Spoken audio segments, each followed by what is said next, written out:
Bismillah, Assalamualaikum warahmatullahi wabarakatuh.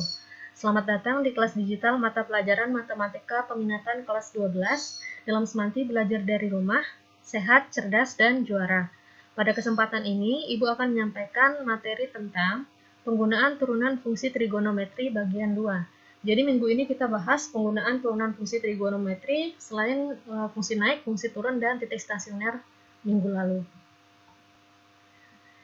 Jadi, untuk jenis-jenis titik stasioner itu sebenarnya nanti ada namanya titik stasioner titik balik maksimum. Ini namanya titik balik maksimum, jadi kalau dia begini bentuknya. Nah, sedangkan yang ini titik balik minimum. Di sini titiknya. Selain titik balik, ada juga namanya titik belok. Ini titik belok menurun ya, ini karena dia turun dua-duanya. Di sini turun, di sini turun. Ini juga di sini turun, di sini turun, berarti di sini ini masuk titik belok menurun. Ini juga titik belok menurun. Nanti untuk yang menaik, kita lihat di contoh selanjutnya. Selanjutnya, selain jenis-jenis titik stasioner, kita juga bakalan bahas interval kecekungan namanya. Jadi, interval kecekungannya itu dari sini ke sini dia cekung ke bawah, dari sini ke sini dia cekung ke atas, dari sini ke sini dia cekung ke bawah, ini cekung ke atas juga.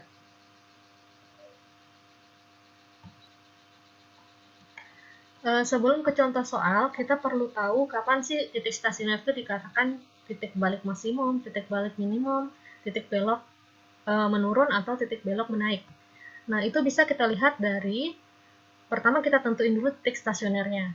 Setelah itu biasanya kita gambarkan garis bilangan, terus kemudian kita taruh titiknya. Nah, nanti tergantung sebelah kiri sama kanannya itu nilainya positif atau negatif. Kalau misalnya sebelah kirinya positif dan sebelah kanannya negatif, itu dia termasuk titik balik maksimum. Jadi nanti bentuk kurvanya seperti ini. Sedangkan kalau dia sebelah kirinya negatif dan sebelah kanannya positif, ini dia termasuk titik balik minimum. Jadi bentuk grafiknya seperti ini. Sedangkan untuk titik belok, dia itu sama. Kalau dia sama-sama positif, dia termasuk titik belok menaik. Bentuknya seperti ini. Sedangkan untuk titik belok menurun, kalau dia sama-sama negatif. Bentuknya menurun kayak gini. Nah, cara menghitungnya itu langsung ke contoh soal aja ya. Contoh soal yang pertama, misalnya tentukan jenis titik stasioner dari fx sama dengan sin 2x untuk x-nya dari 0 sampai 180 derajat. Ini sama persis kayak soal yang kemarin. Untuk mempersingkat waktu kita supaya kita nggak perlu nyari titik stasionernya lagi, karena caranya sama persis kayak yang kemarin. Yang kita perluin yang ini ya. Jadi, kalau kemarin kita ketemunya titik stasionernya itu 45 derajat, 1 dan 135 derajat, min 1. Terus pas kita gambarnya ketemu seperti ini. Setelah kita cek juga nilai untuk masing-masing interval. Di sini positif, di sini negatif, di sini positif. Kita punya dua titik ya, 45 derajat, 1 sama 135 derajat, min 1. Berarti ada dua titik stasioner di sini. Nah, untuk titik stasioner yang pertama, itu dia sebelah kanannya positif, sebelah kirinya negatif. Berarti ini termasuk, kalau pakai rumus yang ini, dia termasuk titik balik maksimum. Berarti, yang ini titik balik maksimum, kemudian yang untuk 135 derajat, min 1, di sini negatif, di sini positif. Berarti masuk yang ini ya, titik balik minimum. Jadi intinya, kalian cari dulu titik stasionernya itu apa aja, terus buat garis bilangan seperti ini, tinggal kita tentuin kiri kanannya itu gimana. Kalau positif negatif berarti titik balik maksimum. Kalau negatif positif berarti titik balik minimum. Kalau dia positif positif misalnya, berarti itu titik belok menaik. Terus kalau dia negatif negatif itu titik belok menurun. Biasanya itu kan kita cuman cek satu aja ya, yang lain tuh ngikut kayak selang-seling gitu. Nah, nanti kalau kalian ketemu titik stasioner yang kembar, itu baru kalian cek masing-masingnya. Misalnya dicek, di sini cek, di sini cek. Misalnya cek 0, cek 90, cek 180 gitu. Karena kemarin kita ketemu yang beda, makanya kita cuma cek satu. Terus yang lain tuh tinggal kita tulis selang-seling aja. Lanjut untuk penggunaan selanjutnya, itu kita bisa menentukan nilai maksimum, nilai minimum, dan selang kecekungan dari fungsi trigonometri kalau diketahui fungsi trigonometrinya. Nah, misalnya Ibu pakai contoh soal yang kemarin lagi ya, supaya kita nggak perlu ngitung 2 kali. Karena waktunya terbatas juga. Jadi, tentukan nilai maksimum, nilai minimum, dan selang kecekungan fungsi berikut. Misalnya fungsi yang pertama itu fx sama dengan sin 2x untuk x-nya dari 0 sampai 180. Ini soal yang pertama kemarin. Nah, kemarin kita udah hitung sampai ketemu titiknya, sampai kita hitung fx untuk masing-masing titik. Kemarin kita ketemunya begini ya. Jadi kita ketemu fx-nya untuk 45 derajat itu 1, terus untuk 135 derajat itu min 1. Nah, nilai maksimum itu adalah nilai fx paling tinggi. Jadi, nilai maksimumnya di sini 1, sedangkan nilai minimum adalah nilai fx paling rendah, berarti min 1. Jadi, dari soal yang kemarin, itu nilai maksimumnya 1, nilai minimumnya min 1. Jadi, caranya sama persis kayak yang kemarin. Kita cari titik stasionernya, kemudian kita cari fx untuk masing-masing titik stasioner. Nah, fx paling tinggi itu nilai maksimum, fx paling rendah itu nilai minimum. Ini cara nyarinya kita udah bahas minggu lalu. Silahkan dibuka lagi videonya kalau kalau lupa gitu ya. Lanjut untuk selang kecekungan. Jadi untuk selang kecekungan yang perlu kalian tahu, f itu dikatakan cekung ke atas ketika turunan keduanya lebih dari 0. Dan cekung ke bawah saat turunan keduanya kurang dari 0. Jadi bedanya dengan yang kemarin, yang kita cari itu kita cari turunan pertamanya, terus kita sama dengan jadiin 0 kan, sama dengan 0, terus ketemu x-nya berapa gitu. Sedangkan untuk selang kecekungan kita turuninnya 2 kali. Jadi kan fx-nya misalnya untuk soal nomor 1 sama dengan sin 2x. Terus turunan pertamanya 2 cos 2x. Kita turunkan lagi yang ini. Jadi turunan keduanya itu min 4 sin 2x. Baru yang ini kita proses. Kita jadiin sama dengan 0. Berarti sin 2x sama dengan 0 per min 4. Sin 2x sama dengan 0. Sin 2x sama dengan sin 0.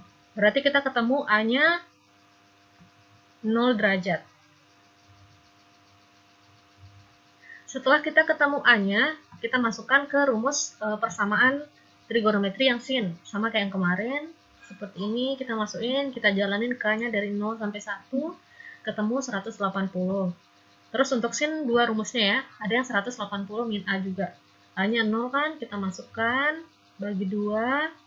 K-nya kita jalanin dari 0, 1, 2, sampai seterusnya. Dan ketemu ternyata X1-nya itu 0 derajat, X2-nya 180, terus ini anggap X3 ya, X3-nya 90, X4-nya 270. Karena tadi selangnya itu dari 0 sampai 180, berarti yang memenuhi itu hanya 3, 0, 90, sama 180 yang ini. Kalau kita udah ketemu X-nya, tinggal kita gambar garis bilangan. Misalnya, garis bilangan yang pertama, terus titik yang pertama, 0 derajat, titik yang kedua itu 90 derajat, terus titik yang ketiga 180 derajat. Terus kita cek satu titik yang kita tahu tempatnya. Kita nggak bisa cek 0 ya, karena 0 kita nggak tahu tempatnya itu di sebelah sini atau sebelah sini. Jadi di sini Bu cek 45 derajat. Tinggal masukkan ke rumus turunan keduanya. Tinggal ganti X-nya jadi 45. Berarti sama dengan min 4 sin 2 kali 45 derajat. Min 4 sin 90 sama dengan min 4 kali 1 sama dengan min 4. Min 4 itu negatif, sedangkan 45 ada di sebelah sini. Berarti di sini negatif, di sini positif. Ini tidak perlu kita hitung ya, karena selangnya udah dari 0 sampai 180. Berarti yang ini kita abaikan aja. Yang kita perluin itu yang dari 0 sampai 180. Karena di sini negatif, di sini positif, ingat tadi dia itu cekung ke atas kalau turunan keduanya lebih dari 0. Berarti ini dia cekung ke atas, yang ini dia cekung ke bawah. Jadi, fx sama dengan sin 2x. Untuk X-nya dari 0 sampai 180 derajat itu cekung ke atas pada interval 90 sampai 180, serta cekung ke bawah pada interval 0 sampai 90 derajat harusnya. Sebentar. Ya, udah Ibu ganti ya. Jadi cekung ke bawahnya pada interval 0 sampai 90 derajat yang negatif. Lanjut ke soal contoh soal yang kedua. Jadi yang kedua tuh fungsinya kan tadi Gx sama dengan cos X min Pi per 3. Kemarin kita ketemunya titik stasionernya itu 60 sama 260. Terus kemarin kita sempat hitung juga masing-masing nilai fx-nya ketemu 1 sama min 1. Berarti nilai maksimumnya 1, nilai minimumnya min 1. Ini kebetulan aja sama ya, dua soal yang tadi. Nanti kalau di sini ketemu 2, di sini min 3, berarti maksimumnya 2, minimumnya min 3, kayak gitu. Lanjut untuk interval selang kecekungan, kita cari turunan keduanya. Ini turunan keduanya, ini turunan pertama. Kita turunin lagi, ketemu turunan keduanya. Kita jadikan 0. Berarti cos x min 60 sama dengan 0.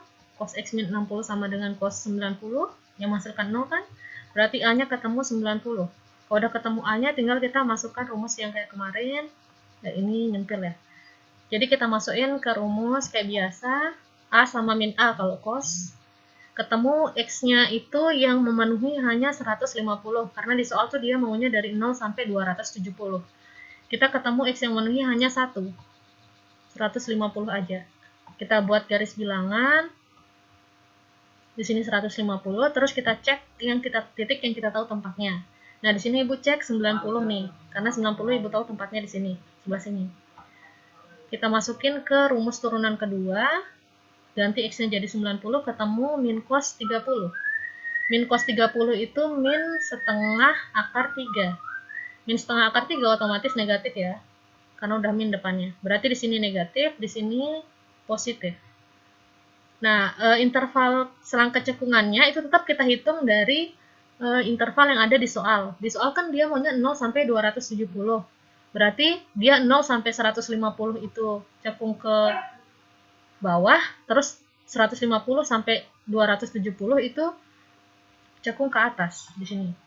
Cekung ke atas pada interval 150 sampai 270 dan cekung ke bawah pada interval 0 sampai 150. Jadi bukan kurang dari 150 atau lebih dari 150. Ini juga sebenarnya berlaku untuk fungsi naik dan fungsi turun kemarin. Setelah Ibu lihat, ternyata di pilihan jawaban itu dia maunya interval dari interval di soal tetap masuk. Jadi Ibu kasih tambahan untuk soal yang kemarin ya. Kemarin kan kita ketemunya kayak gini nih. Nah, untuk nentuin selang interval dia naik atau turun, ternyata kalau di pilihan ganda, kalau di uraian boleh nih kurang dari 45, lebih dari 135. Tapi ternyata kalau di pilihan ganda, dia itu mulai dari interval awalnya. Kan di soal tuh dia maunya dari 0 sampai 180. Berarti 0 harus masuk di sini. Di sini 0. Berarti dia tuh naik pada 0 sampai 45. Dan 135 sampai 180.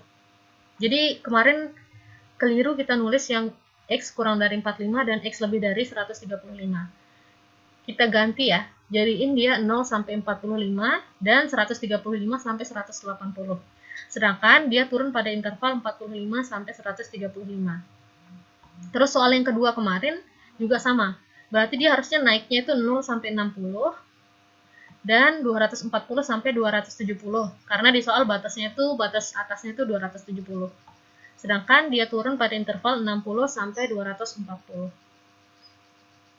Jadi, demikian pembelajaran kita hari ini. Semoga kita selalu sehat dan selalu ingat protokol kesehatan.